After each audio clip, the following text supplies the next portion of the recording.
નમસ્કાર, આપનું હાર્દિક સ્વાગત છે એજ્યુકેશન ગુજરાત ચેનલમાં. આજે આપણે ધોરણ ચોથાના આસપાસ વિષયનો 19મો પાઠ સાથે જમીએ આ પાઠનું સ્વાધ્યાય પોથીનું સંપૂર્ણ સોલ્યુશન વિડીયો માધ્યમ શીખવાનું છે. ચેનલ પર નવા આવ્યો ચેનલ સબસ્ક્રાઈબ કરો, વિડીયો ગમે લાઈક શકો. પહેલો પ્રશ્ન, નીચેના દરેક પ્રશ્નના જવાબ માટે આપેલા વિકલ્પમાંથી યોગ્ય વિકલ્પ પસંદ કરીને લખો. પહેલો પ્રશ્ન, શાળાના પ્રથમ દિવસે બાળકોએ શું કરવાની વાત કરી? તો કરી ઉજાણી કરવાની વાત. બીજો પ્રશ્ન, બાળકોને ઉજાણીનો વિચાર કોની વાત પરથી આવ્યો? તેઓ આરતીની વાત ઉપરથી. ત્રીજો પ્રશ્ન, વર્ગમાં ઉજાણી કરવાની વાત કોણે શરૂ કરી? તો કરી રેહાનાએ. ચોથો પ્રશ્ન, બાળકોએ કયા દિવસે ઉજાણી કરવાનું નક્કી કર્યું? તો શનિવારના રોજ.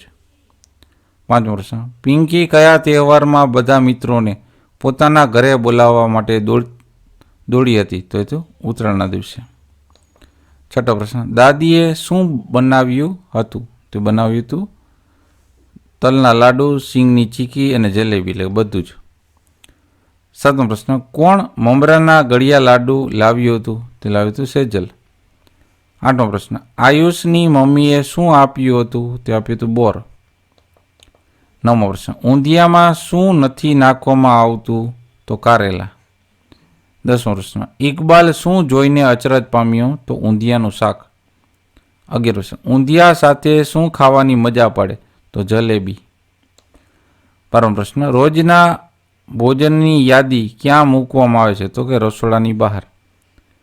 13મો પ્રશ્ન, વાલીઓ મધ્યાહન ભોજનમાં કેવી રીતે મદદ કરે છે? તો તિથિ ભોજન આપીને. 14મો પ્રશ્ન, બાળકોને તાજું ને ગરમ ભોજન મળે તે માટેનું ધ્યાન કોણ રાખે છે? તો શિક્ષકો. બીજો પ્રશ્ન, યોગ્ય શબ્દ વડે ખાલી જગ્યા પૂરો. પેલું, ઉત્તરાયણનો તહેવાર 14મી જાન્યુઆરીના દિવસે ઉજવાય છે. બીજું, બધા પતંગ ચગાવવા અગાશીમાં ગયા. ત્રીજી ખાલી કે ઉત્તરાયણને મકર સંક્રાંતિના નામથી પણ ઓળખવામાં આવે છે. ચોથું, બાળકોને જમવા માટેની થાળી શાળામાંથી અપાય છે.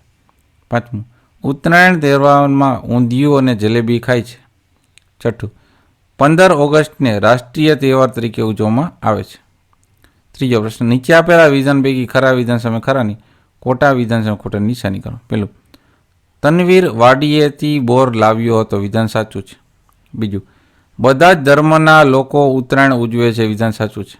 ત્રીજું, ઉત્તરાયણમાં બધા જ પતંગ જ ચગાવે છે. વિધાન ખોટું છે.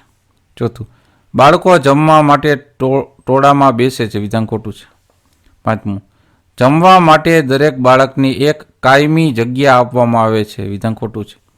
છઠ્ઠું, બાળકોને જમવામાં ચણા, ચાટ, થેપલા, સૂકી ભાજી, સુખડી, વેજીટેબલ, ખીચડી વગેરે આપવામાં આવે છે. વિધાન સાચું છે.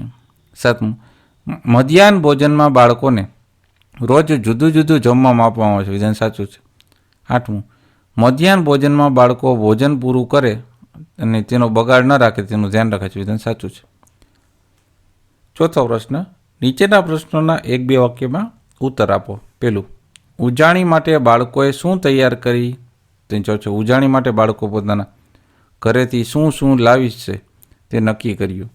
બીજું, બાળકોએ ઉજાણી ક્યાં કરવાનું નક્કી કર્યું? તે છે બાળકોએ ઉજાણી વર્ગમાં કરવાનું નક્કી કર્યું.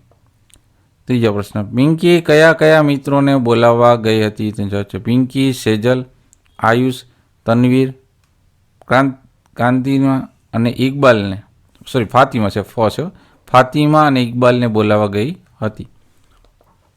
ચોથો પ્રશ્ન, ઊંધિયામાં શું શું નાખવામાં છે? ઊંધિયામાં તુવેર, વાલોળ, રીંગણ, બટાકા, ટામેટા, કેપ્સિકમ, મરચાં, લીલા ધાણા, આદુ, શક્કરિયા, સૂરણ અને મેથીની વડી તથા વિવિધ મસાલા નાખવામાં આવે છે. પ્રશ્ન નંબર 5મો, સર્વોચ્ચ અદાલતે પ્રાથમિક શાળાના બાળકોને કયા હક અંગેનો ચુકાદો જાહેર કર્યો છે? તો છે સર્વોચ્ચ અદાલતે પ્રાથમિક શાળાના બધા જ બાળકોને ગરમ અને રાંધેલો ખોરાક મળવો જોઈએ એ બધા બાળકોનો હક છે એવો ચુકાદો જાહેર કર્યો છે. છઠ્ઠો પ્રશ્ન, સરકારી પ્રાથમિક શાળામાં અપાતા ભોજનને શું કહે છે? તે જવાબ છે પ્રાથમિક શાળામાં બાળકોને બપોરે અપાતા ભોજન છે એ ભોજનને મધ્યાહન ભોજન કહેવામાં આવે છે. સાતમો પ્રશ્ન, શાળામાં મધ્યાહન ભોજન કયા સમયે આપવામાં આવે છે? તે જવાબ છે શાળામાં બપોરના 1 વાગે મધ્યાહન ભોજન આપવામાં આવે છે. 8મો પ્રશ્ન, જમતા પહેલાં બધા બાળકોએ શું કર્યું? તેનો જવાબ છે જમતા પહેલાં બધા બાળકોએ પ્રાર્થના કરી. 9મો પ્રશ્ન, બાળકોને મધ્યાહન ભોજનમાં ક્યારે ખૂબ મજા પડે છે? તેનો જવાબ છે જ્યારે તિથિ ભોજનમાં મીઠાઈ મળે ત્યારે બાળકોને ખૂબ જ મજા પડી હતી. 10મો પ્રશ્ન, શાળામાં મધ્યાહન ભોજન સમયની બીજી રસપ્રદ વાત જણાવો. તેનો જવાબ છે શાળામાં મધ્યાહન ભોજન વખતે દરરોજ હરોળમાં બાળકોની જગ્યા બદલાતી હતી, જેથી દરેક બાળકોને રોજ એક નવા બાળક સાથે બેસીને જમવાની વાત કરવાની અને મિત્રતા કેળવવાની તક મળતી હતી. 7મો પ્રશ્ન, યોગ્ય રીતે જોડકા જોડો. પેલું દશેરા, તેમાં આવશે ફાફડા જલેબી. ઈદ, તેમાં આવશે સેવૈયા. હોળી ધૂળેટી, તેમાં આવશે રંગો અને પિચકારી. દિવાળીમાં આવશે આસો વદ અમાસ અને નાતાલ આવશે 25મી ડિસેમ્બર. 8મો પ્રશ્ન, નીચેના તહેવારનો તારીખ અને તિથિ મુજબ વર્ગીકરણ કરો. તો તારીખ મુજબ તહેવાર આવે એ પછી ઉત્તરાયણ, સ્વતંત્રતા દિવસ, નાતાલ, ગાંધી જયંતિ અને બાલ દિન. જ્યારે તિથિ મુજબ તહેવાર છે એમાં ભાઈબીજ, દેવ દિવાળી, ધૂળેટી, જન્માષ્ટમી, રક્ષાબંધન, ગણેશ ચતુર્થી અને દશેરા આવશે. 9મો પ્રશ્ન છે મને ઓળખો. પેલો, હું રંગોનો તહેવાર છું તો એ છે ધૂળેટી. બીજું, હું બાળકોને પતંગ ચગાવવાની મજા કરતો તહેવાર છું, એ છે ઉત્તરાયણ. ત્રીજું, મારી ઉજવણી દીવા અને રોશનીથી થાય છે, દિવાળી. ચોથું, હું ભારતનો પ્રજાસત્તાક દિન છું, 26મી જાન્યુઆરી. 5મું, હું ભાઈ બહેનનો પ્રેમનો તહેવાર છું, તો છે રક્ષાબંધન.